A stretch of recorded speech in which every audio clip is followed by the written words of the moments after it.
Dalam kasus yang merugikan negara sebesar 300 triliun rupiah, seorang koruptor bernama Harvey Muiz hanya divonis 6,5 tahun penjara. Siapa yang tidak berang mendengar putusan hukum serendah itu?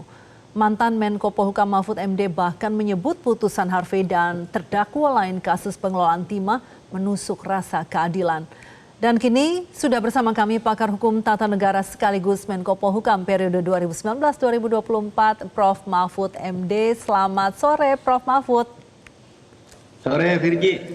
Ya, Prof, ini kan jaksa sebelumnya kan masih pikir-pikir katanya. Lalu hari ini justru memutuskan untuk mengajukan banding atas putusan Harvey Muiz. Nah, menurut Prof, kalau saja kasus ini tidak jadi sorotan publik dan perhatian dari Prof. Mahfud ini yang beberapa kali diwawancara di media-media dan menyuarakan itu, apakah memang jaksa Anda rasa akan tetap mengajukan banding di sini? Ya kemungkinan memang akan mengajukan banding, tetapi jangan itu menjadi kemungkinan, harus dijadikan keharusan. Karena ini sangat tidak masuk akal ya.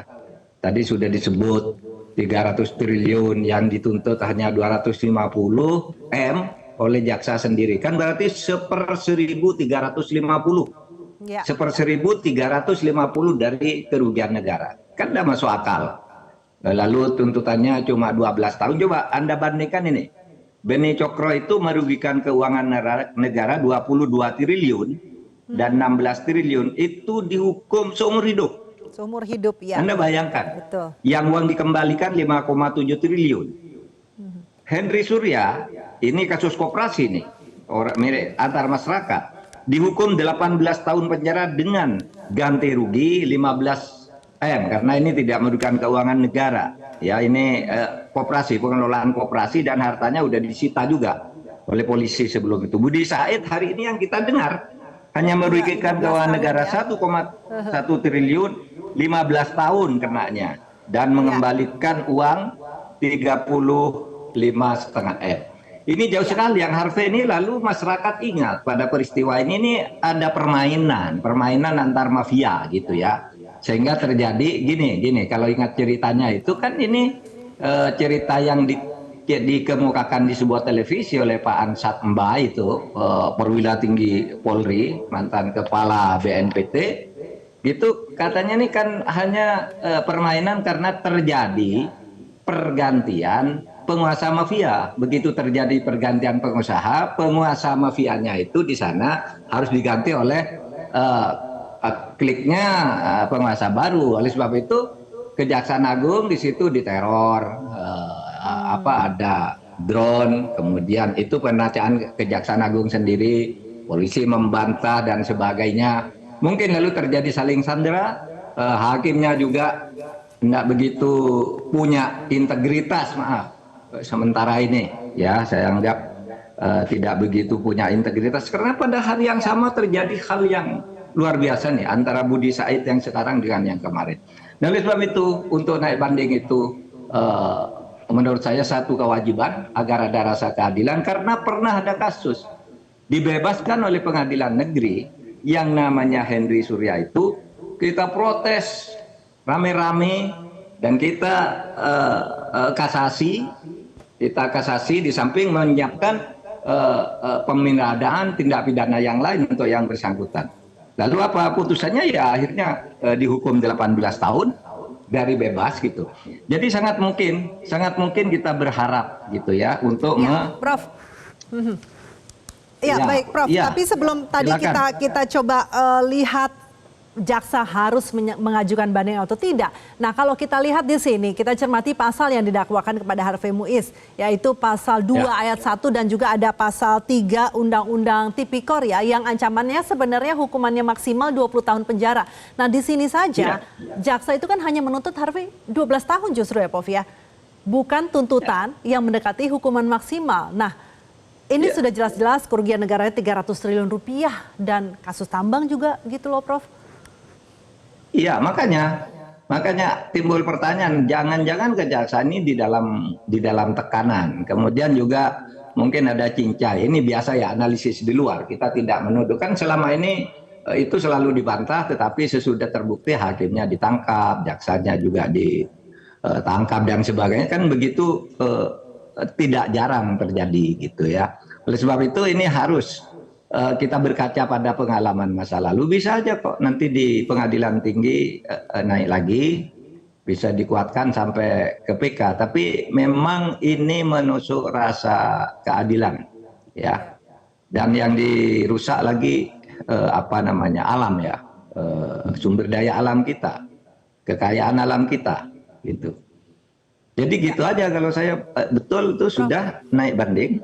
Meskipun saya mungkin penjelasan Ketua Mahkamah Agung itu ya sangat normatif. Ya itu hakim kan sudah memutuskan berdasar bukti, berdasar alat bukti, berdasar keyakinan. Semua hakim ketika melakukan kesalahan selalu dibela, itu sudah alat bukti, itu sudah prosedur, itu tidak bertentangan dengan hukum.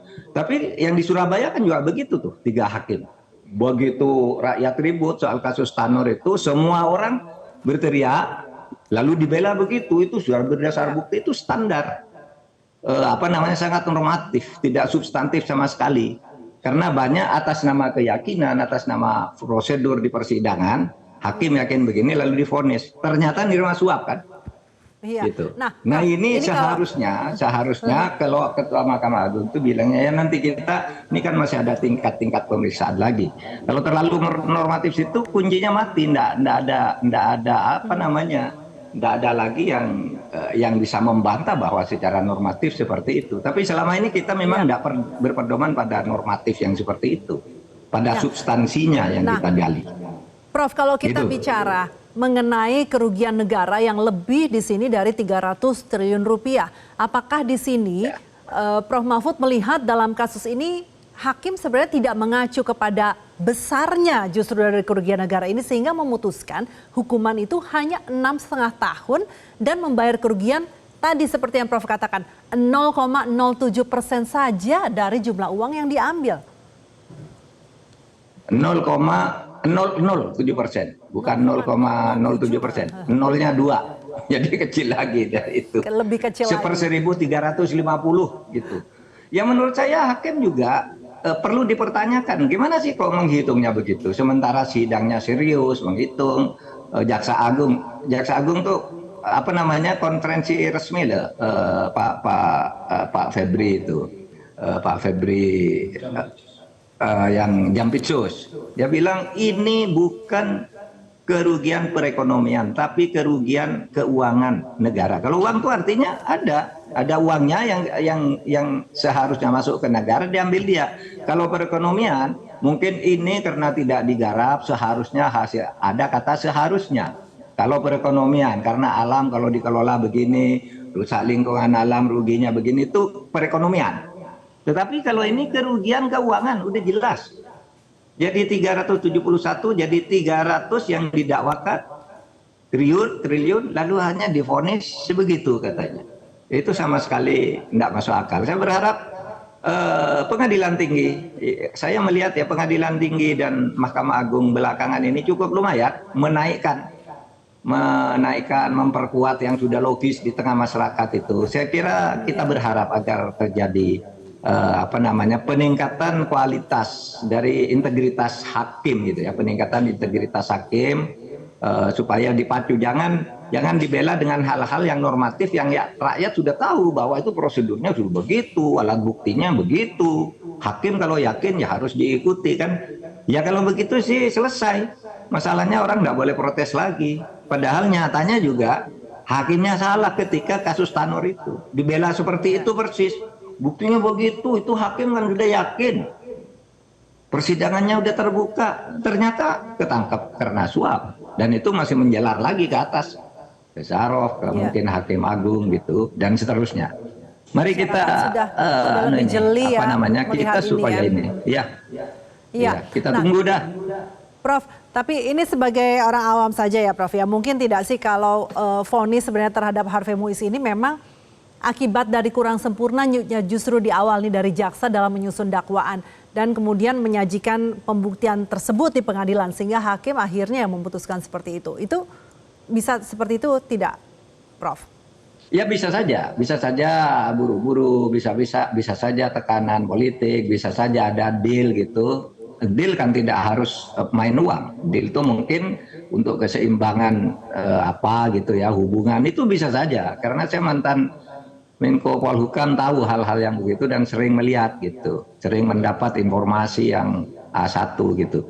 Nah itu supaya dihilangkan hal-hal yang seperti itu, supaya kejaksaan itu lebih independen. Dan masih ada waktu kan, memori bandingnya nanti diperkuat. Kan ini akan membuat memori banding.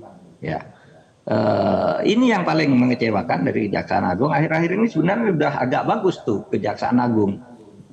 Sampai yang terakhir sebelum Muiz ini, lalu yang muncul lagi sekarang terhadap Budi Said itu kan bagus. Tapi yang Muiz ini luar biasa, persidangannya juga banyak dramanya gitu ya, dengan drama, si ya, istri itu macam-macam lah. Tapi oke lah itu nanti kita lihatlah ya perkembangannya di banding, karena kita pernah berhasil dari bebas murni, karena kalau bebas murni itu kan tidak boleh banding, langsung kasasi. Kita langsung kasasi pada waktu itu, tapi juga menyiapkan pemidanaan lain dalam kasus-kasus yang terkait dengan itu. Langsung loh Mahkamah Agung putus 18 tahun. Yang itu yang Henry Surya itu. Iya. Begitu. Gitu. Nah, Prof, apa yang terjadi pada kasus Harvey Muiz ini? Apakah mungkin saja ini adalah terjemahan atau justru sinyal dari keinginan Presiden Prabowo yang sebelumnya sempat mewacanakan agar kasus korupsi bisa diberi pengampunan selama bisa mengembalikan duit begitu dari hasil korupsi? Saya kira enggak, karena vonis Mahkamah Agung, vonis yang hari ini kan berbalikan.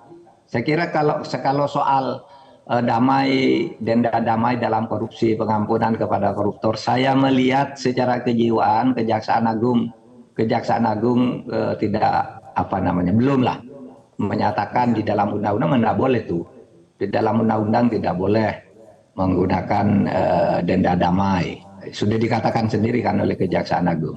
Iya memang tidak secara terang menyatakan menolak atau menentang gagasan presiden, tapi dia menjelaskan undang-undangnya seperti yang juga sudah saya jelaskan juga, bahwa itu pemaafan itu hanya untuk tindak pidana ekonomi.